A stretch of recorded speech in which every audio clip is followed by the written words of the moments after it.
Starting soon on BBC One, Juliet Benedicto.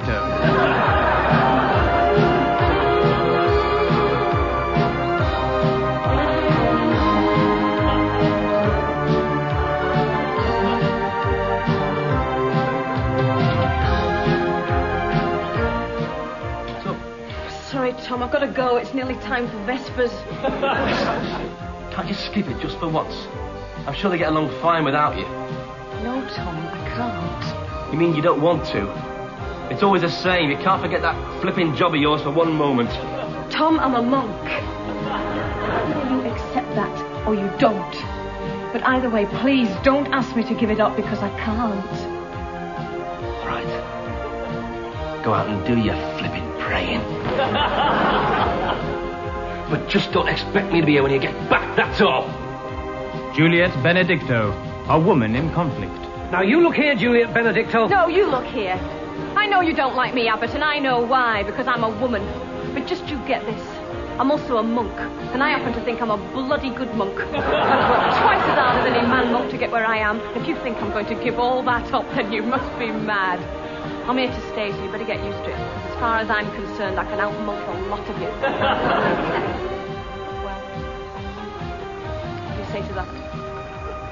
Glad to have you on board. That's Juliet Benedicto, a woman of today, struggling to make it in a man's world of 600 years ago.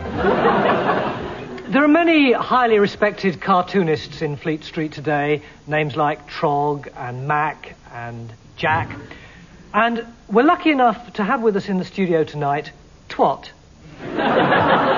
Now, Twot, being a cartoonist for a daily paper means you must have quite a grasp of current affairs. Well, that's right, Tony. I mean, you've got to know, for example, that Margaret Thatcher is the Prime Minister, and you've got to know that the Russian Premier is Arthur Scargill. I think if you know those two things, the humour just sort of slots into place, really. Well, are you going to draw something for us? Why not? Yes, I've brought my pad along. Now, I'll just start with a fairly sort of standard sort of drawing. This one's quite a sort of functional thing. Mm-hmm. There you are. You see, that's quite good, that. Who's that?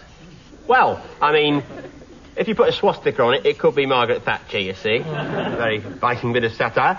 A hammer and sickle, and it becomes immediately Arthur Scargill, you see. And, of course, if you put sunglasses on it, it becomes instantly Colonel Gaddafi. Or Hilda Ogden gone blind. Or Hilda Ogden gone blind, yes. Now, Twot, I believe that you've drawn us a special cartoon for Who Dares Wins, is that right? Yes, I have, actually. Of course, the difficulty I had here was choosing the big story of the week. It's been a week of so many world-shattering stories. Hurricane Higgins in a fight, Jim Davidson admitting he likes women, Dirty Den snubbing the Queen Mother. But the story I've gone for is Max Bygraves, who told the Princess Michael of Kent joke at the Royal Variety performance. Sorry about that. That's all right. Well, will you show us the cartoon? I will indeed. Yes, here it is. Look. Oh, it's beautiful. It's lovely. You see, there's Maxie telling the gag. There's the gag. Now, this is the audience here. That's, they're all laughing. Now, what I've done is, you see, I've put the newspaper headline in the corner of the cartoon. That's for people who aren't quite sure of what the story is, you know. Okay. There's the Queen Mum, look, and there's Fergie. And what are these things on Fergie? Those are breasts, actually. Yes, I've put them on so it's Sarah Ferguson, the Duchess of York, and not Alex Ferguson, the manager of Manchester United. And I see you've written "We are not amused" at the bottom. Yeah, well, that's the gag, you see. It's actually the Queen Mother speaking. You see, you can tell that she's speaking because she's the only one with her mouth open. Look there. So the joke is "We are not amused." That's right. Yes. The gag is that all the audience think it's very funny. You see. Yeah. Ho ho ha ha hee hee.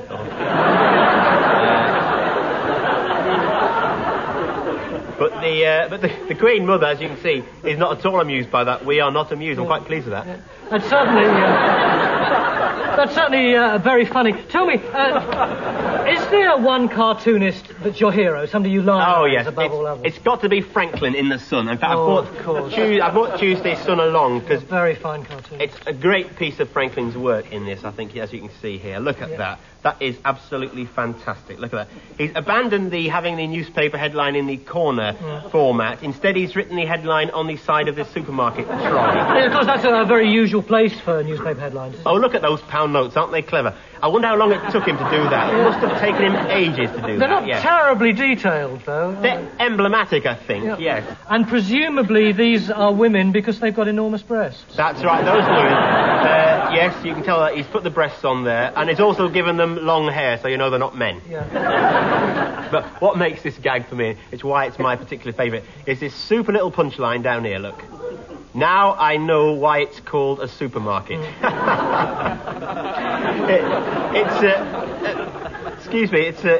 It's a magnificent pun on the word super, which on the one hand can mean great, terrific, fantastic, marvellous, but it also is the first element of the word supermarket. Oh, I think that is... It's a very witty piece of wordplay. Well, I hope Franklin heard that accolade. Thank you. Thank you. Very much. Thank you very much.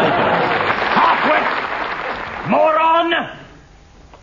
Now, what is happening here, you may ask? Imbecile! Well, Chief Inspector Turnbull is demonstrating some of the new techniques to get the bobby on the beat used to abuse, so he won't lose his temper in the face of extreme provocation. Inspector, good evening. Is it actually working? Oh, yes, this man is highly trained. Mm-hmm. He won't react, no matter how much he is goaded. Mm-hmm.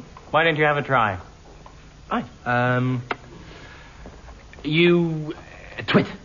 I think you can be a bit stronger than that. You twat. Twat? Why aren't you out trying to catch murderers, eh? Or booking people for speeding, only doing 35 miles an hour? Like your mates did to me last week, you great poxy dildo. Yes, I think that's a bit Why don't you go home and give your daddy's uniform back, you shithead? Yes, that's enough. Look at the face on this one, eh? Lights on, door open, no one at home. When are you going to get a proper job, eh? Oh, you probably can't, can you? Only one CSE, eh? I think that proves the point. How's your girlfriend?